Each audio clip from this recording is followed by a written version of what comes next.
Le budget de la ville de Dijon se monte, pour 2013, à plus de 284 millions d'euros.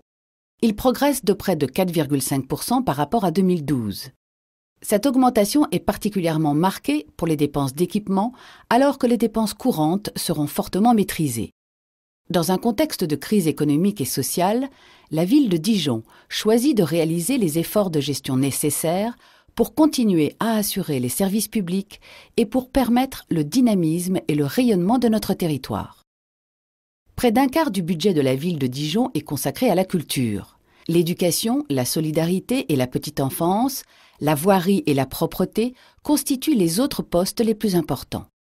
En 2013, la ville de Dijon continue d'assumer toutes ses missions dans chacun de ses domaines de compétences. Elle maintient le niveau de qualité de ses services tout en maîtrisant l'évolution de ses dépenses. Les impôts locaux représentent plus du tiers des recettes de la ville de Dijon. La maîtrise de la pression fiscale reste une préoccupation forte. Pour financer ses actions au service de tous, la ville perçoit d'autres recettes, dotation de l'État et du Grand Dijon, participation des usagers, produits de cession. L'emprunt ne représente, en 2013, que 2,2% des recettes.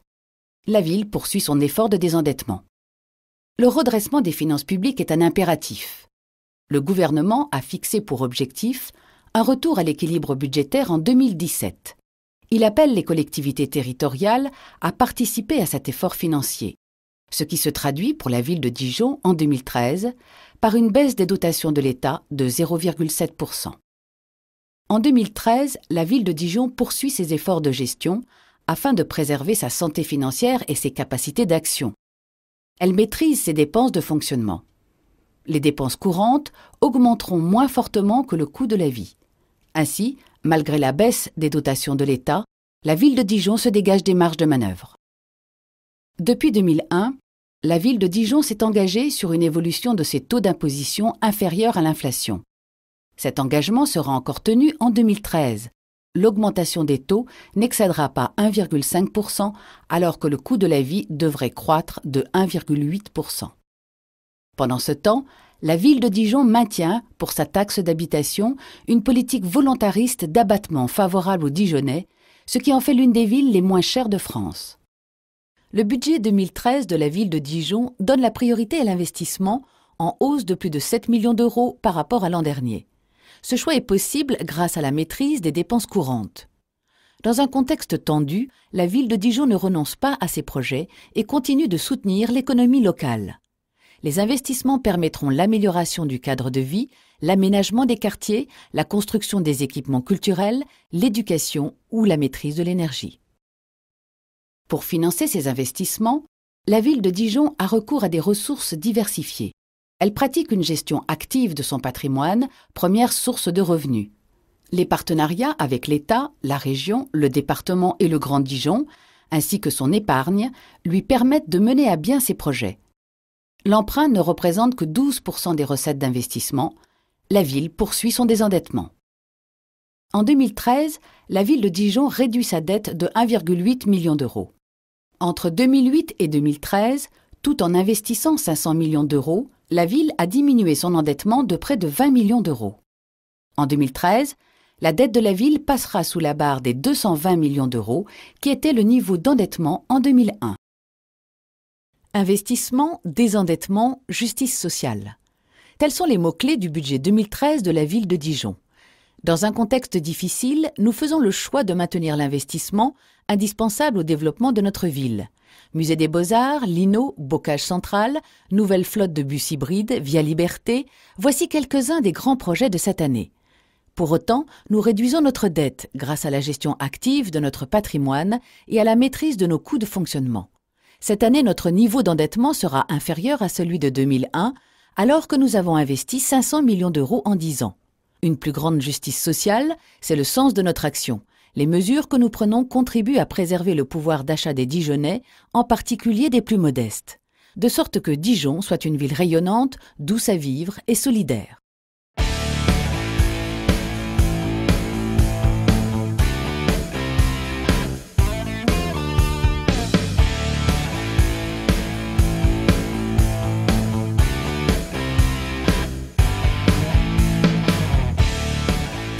La ville de Dijon et le Grand Dijon poursuivent leurs investissements pour faire de l'agglomération une référence écologique en Europe. La construction des 2 lignes de tramway a représenté un investissement de 400 millions d'euros, dignement fêté lors de leur mise en service le 1er septembre et le 8 décembre dernier. T1 et T2 vont transporter dès cette année 90 000 passagers par jour. Le tram a permis de repenser l'urbanisme et de mieux partager l'espace public entre les transports en commun, les piétons, les vélos et les voitures.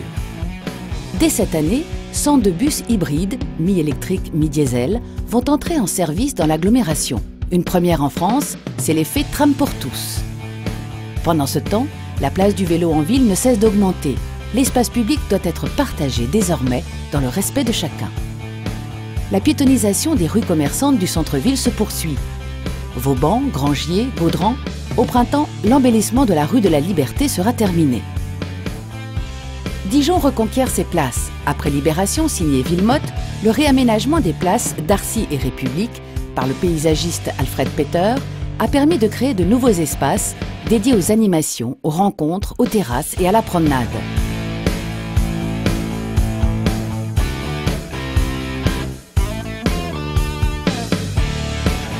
Dijon s'est doté d'outils performants pour le traitement des déchets ménagers. Le centre de tri permet d'orienter nos déchets vers les filières de recyclage. Il va traiter cette année encore plus de 20 000 tonnes de carton, papier, plastique et verre.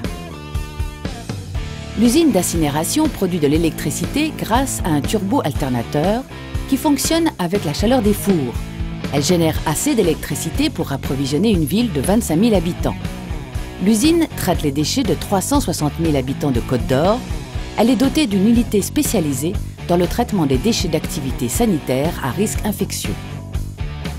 La chaleur produite par l'usine sera l'une des sources d'approvisionnement du réseau de chaleur du Grand Dijon. Ce réseau, construit en partie le long des voies du tram, s'étirera sur 30 km et sera connecté à une chaufferie biomasse. Enfin, Dijon l'écologique poursuit son investissement dans la modernisation de son éclairage public. Objectif, réduire la consommation électrique de 47% d'ici à 2020.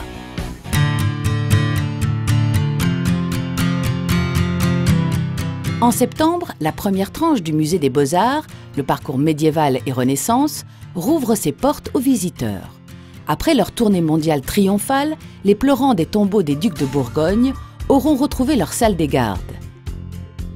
Affichant désormais une touche contemporaine, la cour de bar, ouverte sur la ville et accueillant une brasserie, sera la nouvelle entrée de ce musée, un des plus beaux de France. La rénovation se poursuivra jusqu'en 2018. Le Muséum d'histoire naturelle fait peau neuve. Le pavillon de l'Arquebuse va fermer en février pour rouvrir, rénové en juin prochain. Dijon va se doter d'une nouvelle salle de spectacle. Dans le quartier Arsenal, l'ancienne halle militaire Bonnotte va devenir un pôle dédié à la création jeune public. Dijon propose à ses habitants et à ses visiteurs une offre culturelle variée et de grande qualité. Elle dispose d'équipements culturels de haut niveau. Le Zénith est le 3e plus grand de France avec 9000 places. La Vapeur, scène de musique actuelle, compte s'agrandir pour passer à 1000 places. L'Opéra de Dijon, qui regroupe le Grand Théâtre et l'Auditorium, proposera en octobre l'intégrale du Ring de Wagner, un événement culturel de dimension internationale. Les infrastructures sportives ne sont pas en reste. C'est à la piscine olympique du Grand Dijon que Charles Rosoy s'est entraîné pour sa médaille d'or aux Jeux Olympiques de Londres. Pour revenir, et Charles Rosoy, le Dijonnais, 25 ans, qui va aller chercher, qui va aller s'offrir son premier titre paralympique. Charles Rosoy, Mr Butterfly, et sous vos yeux, Charles Rosoy qui s'impose une 1,24, mais surtout le titre de champion paralympique pour Charles Rosoy. L'extension du stade Gaston Gérard va se poursuivre. Objectif, dimensionner cet équipement à 22 000 places dans la perspective d'un retour du DFCO en Ligue 1. La ville de Dijon et le Grand Dijon continuent de soutenir les équipes qui portent le nom de la ville dans l'élite du sport français.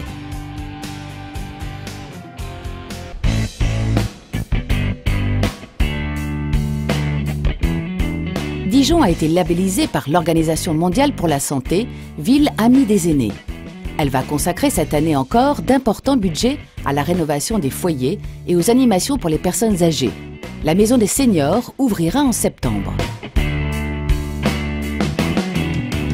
La ville de Dijon veille à la tranquillité publique. Elle a créé au sein de la police municipale la Brigade Verte, une équipe spécialisée dans les questions environnementales.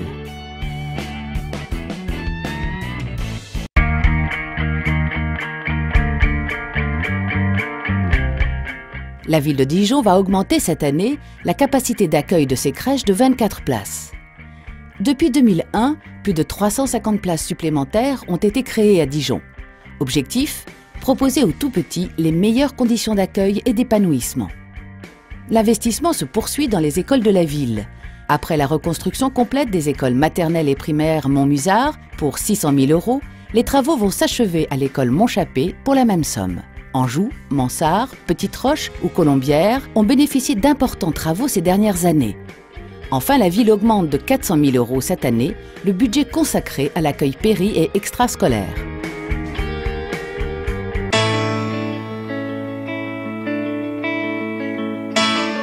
Le 9 février prochain, Dijon célèbre les 10 ans de la démocratie locale.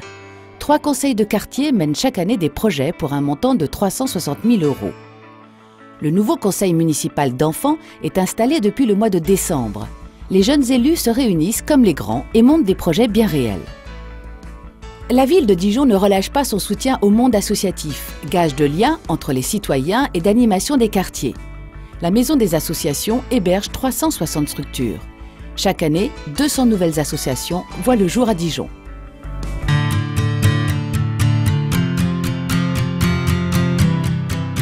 Une ville attractive est une ville accessible.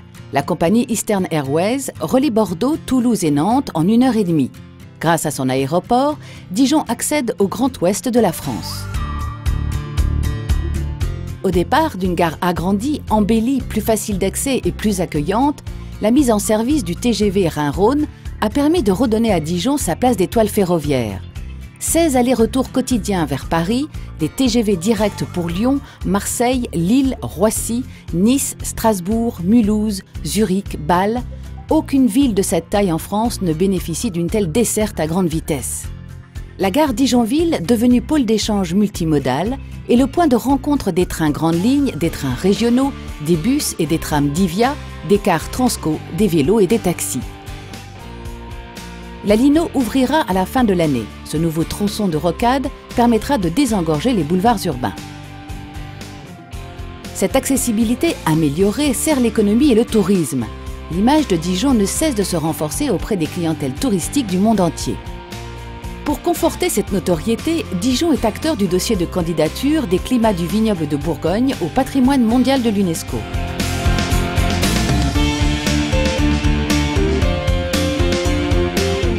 La ville est également candidate à l'accueil de la Cité internationale de la gastronomie. Sur le site de l'hôpital général, cet espace de valorisation du repas à la française, labellisé par l'UNESCO, regrouperait marchés, boutiques, restaurants et bars à vin, résidences hôtelières, espaces d'exposition et d'événements, pépinières d'entreprises et laboratoires, ainsi qu'un écoquartier gourmand de 600 logements avec potager et cuisine partagée. Bienvenue au Parc des Congrès et des Expositions de Dijon. 50 millions d'euros de retombées économiques sur le territoire, 31 000 m² dédiés à l'accueil d'événements au cœur du quartier d'affaires Clémenceau. Ce quartier a vu pousser des bâtiments exemplaires sur le plan architectural et environnemental. L'auditorium, la tour Elitis, considérée comme la plus performante au monde, le nouveau rectorat signé Rudy Ricciotti, au total 50 000 m² de services desservis par le tram. D'autres zones d'activités économiques se développent, à l'image de Valmy. 60 hectares pour les services et la santé au nord de la ville. Ou encore Mazen-Sully, dédié aux biotechnologies et l'espace régional de l'innovation. Profitant de l'arrivée du tram et de la Lino, le centre commercial de la Toison d'Or s'agrandit de 11 000 m², ce qui va contribuer à renforcer l'attractivité commerciale de Dijon, en complémentarité avec le centre-ville. La ville de Dijon et le Grand Dijon contribuent au développement économique de l'agglomération. Ils aménagent les zones d'activité et soutiennent les entreprises du territoire. les grands projets contribuent à créer de l'emploi tout en renforçant l'attractivité de Dijon. Tram, Zénith, CHU Bocage Central, piscine olympique, grand stade et bientôt la future médiathèque et cité du numérique pour laquelle des crédits d'études sont engagés dès cette année.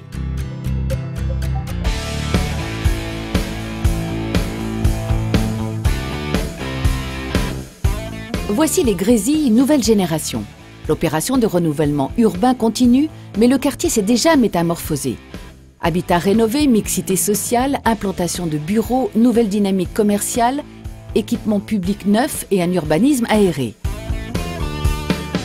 L'autre quartier dijonnais de la politique de la ville, c'est la Fontaine-Douche. Après le réaménagement du boulevard Bachelard, place à la reconstruction du centre commercial.